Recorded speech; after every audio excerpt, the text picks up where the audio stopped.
रत्नागिरी लोकसभा रुकन चमलाकिरण कुमार रेड्डी ने नई दिल्ली में कहा। रुकन असेंबली चमलाकिरण रेड्डी ने केटीआर का मुकाबला किया। केटीआर के ट्विटर तक। केटीआर एक्स पर छोटे छोटे अल्फाज लिख रहा है। केटीआर लफ्ज़ ए बोथूर का बादशाह है।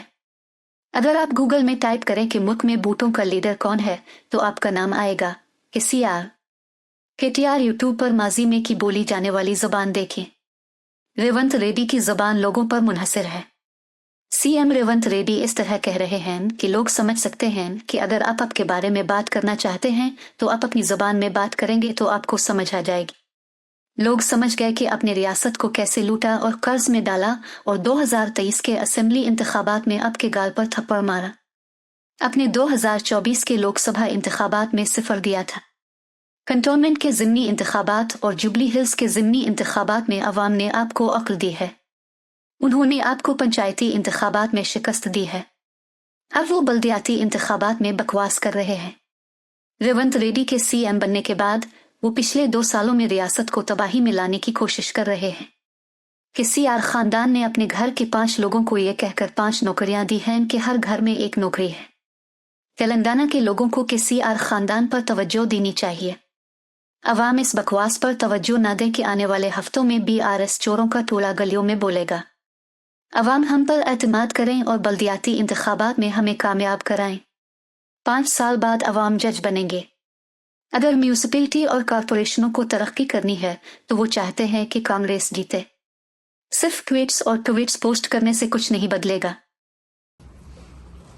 కేటీఆర్ మళ్ళా నిన్న రాత్రి టిల్లు ఏదో చిల్లర మాటలు రాసుకుంటా రేవంత్ రెడ్డి గారు హార్వర్డ్ యూనివర్సిటీ పోయిండు, ఇంకా మారలేదు, ఇంకా అదే నైజాం అదే భాష చిల్లర భాష మాట్లాడుతుండ అంటున్నాడు. నేను ఒక్కటే చెప్పాలనుకుంటున్నా కేటీఆర్ గారు, ఈ బూతు మీరే బూతు రాజులు.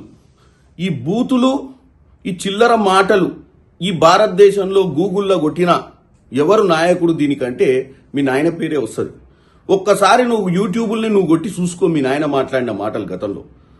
రేవంత్ రెడ్డి గారు హార్వర్డ్కు పోయినా హార్వర్డియన్ అయినా ఆయన మాట్లాడాల్సిన భాష మనుషులను బట్టి ఉంటుంది. మీ గురించి చర్చ వచ్చినప్పుడు ప్రజల ముందు మీ భాషలనే మీ గురించి చెప్తే ప్రజలకు అర్థమవుతుంది.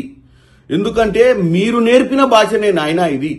ఇక నువ్వు చెప్తున్నావు మా నాయన ప్రాణాలకు తెగించి తెలంగాణ తెచ్చిండు, మా నాయన రాష్ట్రాన్ని గాడిలో పెట్టి పరిపాలన అందించిండని. ఏం గాడిలో పెట్టిండు నాయన?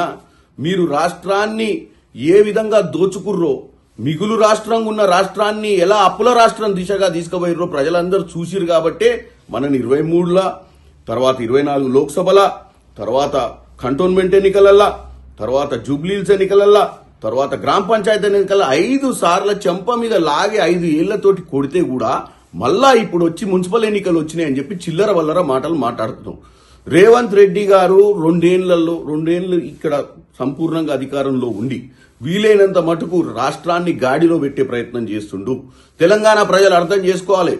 ఈ కేసీఆర్ కుటుంబం ఆ రోజు ఇంటికో ఉద్యోగం ఇచ్చి ఇలా 5 ఉద్యోగాలు తీసుకొని ఇలా వచ్చి మీ ముందు లబో దిబోమని నాటకాలు ఆడుతున్నారు.